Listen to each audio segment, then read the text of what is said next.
Assalamualaikum warahmatullahi wabarakatuh. Sebelumnya, perkenalkan nama saya Muhammad Saif Hibatullah dari kelas 3H Prodi Hukum Ekonomi Syariah dengan NIM 222111303.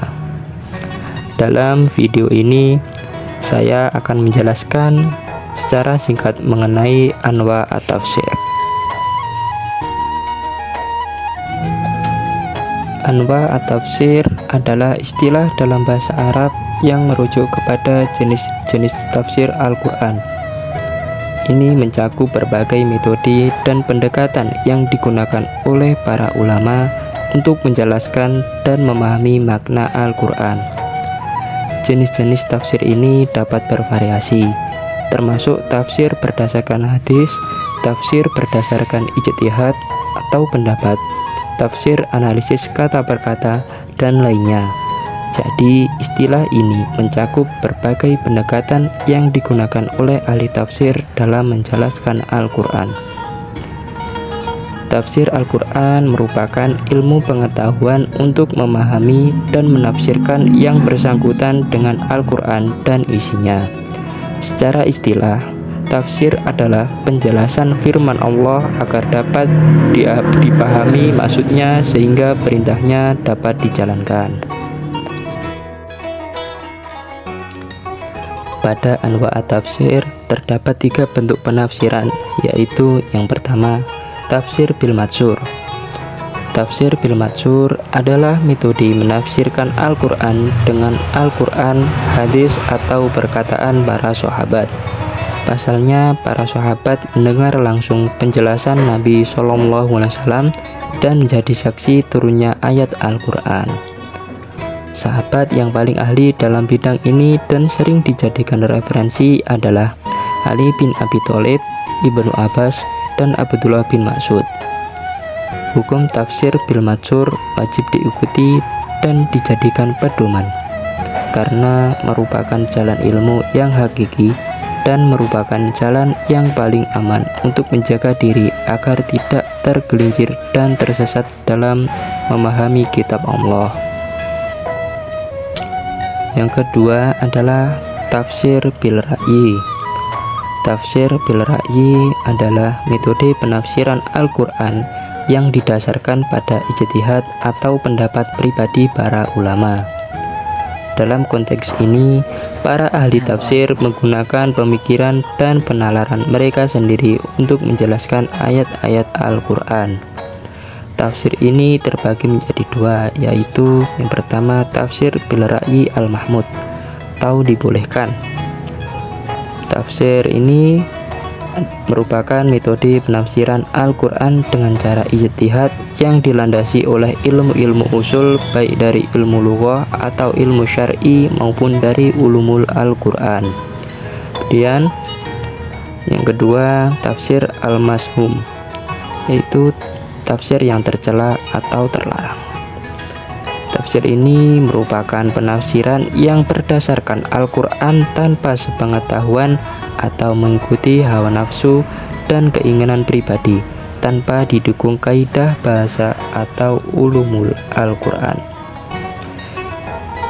Contoh kitab-kitab tafsir al-mashum diantaranya adalah sebagai berikut. Yang pertama, tafsir Mu'tazilah, tafsir Syiah, tafsir Sayyidiyah, dan tafsir Khawarij. Dan yang terakhir adalah tafsir bil isyarah. Tafsir bil isyarah adalah metode penafsiran Al-Quran yang menekankan pada pemahaman simbolik atau isyarat dalam ayat-ayat Al-Quran. Dalam pendekatan ini, para ahli tafsir mencari makna yang tersembunyi atau simbolik di balik kata-kata Al-Quran, dan mereka menggunakan isyarat atau tanda-tanda yang dianggap mengandung makna mendalam. Tafsir bil isyarah seringkali melibatkan interpretasi metaforis dan simbolis untuk menggali pemahaman yang lebih dalam tentang pesan Al-Quran. Tafsir ini bisa disebut tafsir sufi atau tasawuf. Hukum penafsiran ini adalah ikhtilaf.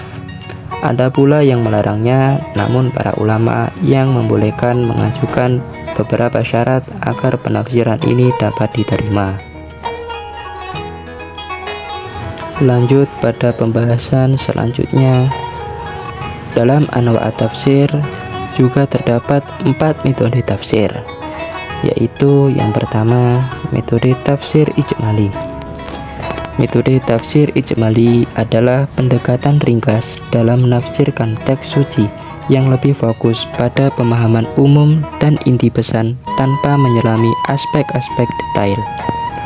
Ijmali berasal dari kata ijma, yang berarti kesepakatan atau pemahaman umum. Metode ini memberikan gambaran luas tentang makna ayat tanpa mendalami aspek-aspek linguistik atau kontekstual secara mendalam. Kelebihan pada tafsir ini yang pertama adalah mudah dan gampang dipahami. Yang kedua, bebas dari penafsiran Israiliyat dikarenakan ringkas. Yang ketiga, menggunakan bahasa yang singkat dan dekat dengan bahasa Al-Quran. Kekurangan pada tafsir ini adalah yang pertama, kurangnya kaitan antara satu ayat dengan ayat-ayat lain. Kemudian, ruangan penafsiran terbatas untuk klarifikasi yang memadai dan tidak memberikan ruang untuk mengemukakan pendapat sendiri. Selanjutnya yaitu metode tafsir tahlili. Metode tafsir tahlili adalah pendekatan yang lebih mendalam dan terperinci dalam menganalisis teks suci. Tafsir tahlili melibatkan eksplorasi makna ayat dengan memperhatikan aspek-aspek seperti konteks sejarah, kaidah tata bahasa, dan terminologi khusus. Metode ini bertujuan untuk mengungkap makna yang lebih rinci dan mendalam dari setiap ayat Al-Quran, seringkali melibatkan penelitian linguistik, sejarah, dan budaya untuk konteks yang lebih baik. Kelebihan pada tafsir tahlili yang pertama, mempunyai ruang lingkup yang luas dan menghubungkan korelasi antara ayat-ayat maupun antar surat. Kemudian memberikan kebebasan interpretasi yang luas bagi para mufasir untuk menjelaskan Al-Quran dari ayat pertama sampai terakhir. Dan yang terakhir, mengandung banyak aspek pengetahuan meliputi hukum, sejarah, sains, dan lain-lain. Di samping kelebihan juga terdapat kekurangan pada tafsir ini. Yang pertama, menghasilkan penafsiran yang parsial dan rentan terhadap subjektivitas mufasir. Kedua, kurangnya kaitan antara satu ayat dengan ayat-ayat yang lain dan tidak memberikan ruang untuk mengemukakan pendapat sendiri. Selanjutnya yaitu membahas pada metode tafsir muqarrin. Metode tafsir muqarrin atau metode tafsir muqarron adalah metode tafsir Al-Quran yang menggunakan cara perbandingan atau komparasi. Metode ini membandingkan ayat dengan ayat-ayat, dengan hadis, atau pendapat para ulama tafsir dalam menafsirkan ayat-ayat Al-Quran.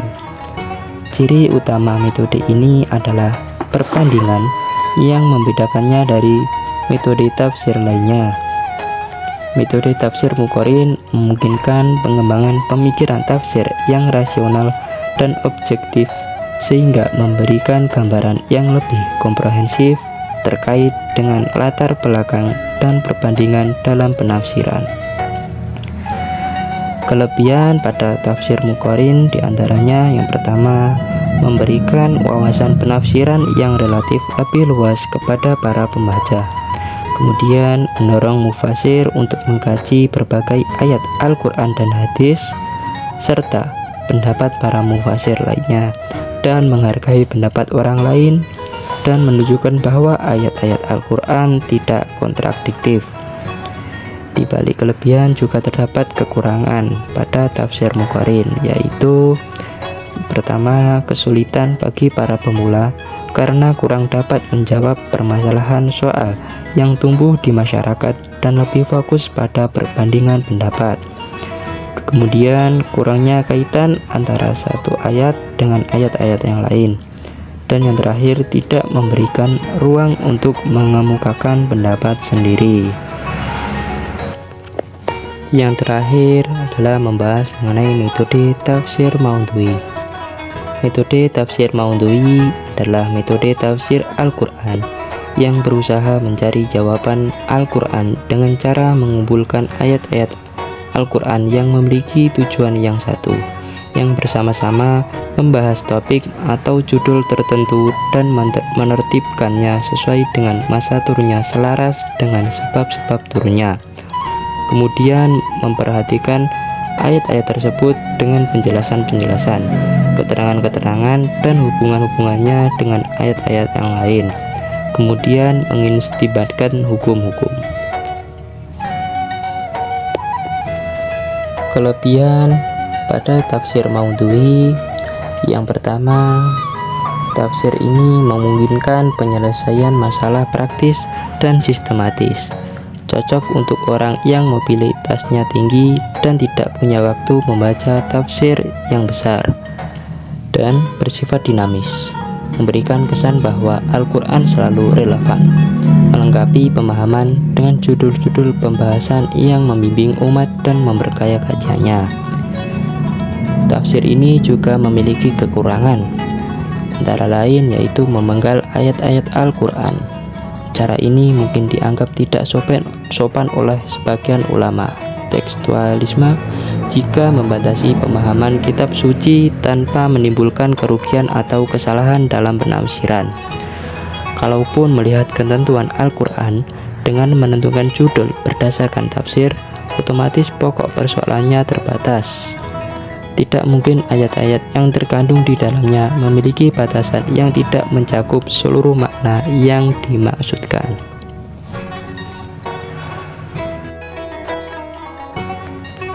Kesimpulan pada pembahasan ini yaitu anwa' tafsir merujuk pada jenis-jenis tafsir Al-Quran, termasuk tafsir bil matsur yang berlandaskan hadis dan pendapat para sahabat, serta tafsir bil ra'yi yang menggunakan ijtihad ulama. Tafsir bil isyarah menekankan interpretasi simbolik, sering diasosiasikan dengan tafsir sufi. 4 metode tafsir seperti tafsir ijmali yang ringkas, tafsir tahlili yang mendalam, tafsir muqaran yang membandingkan, dan tafsir maudhu'i yang menyatukan ayat-ayat dengan tujuan serupa, memberikan pendekatan beragam dalam memahami Al-Quran. Dalam setiap metode memiliki kelebihan dan kekurangan, memungkinkan fleksibilitas interpretasi sekaligus menantang keseluruhan pemahaman. Mungkin hanya ini yang dapat saya sampaikan mengenai pembahasan anwa' tafsir. Apabila terdapat banyak kekurangan maupun kesalahan dalam pembahasan ini, saya mohon untuk dimaklumi dan mohon maaf yang sebesar-besarnya. Sekian, wassalamualaikum warahmatullahi wabarakatuh.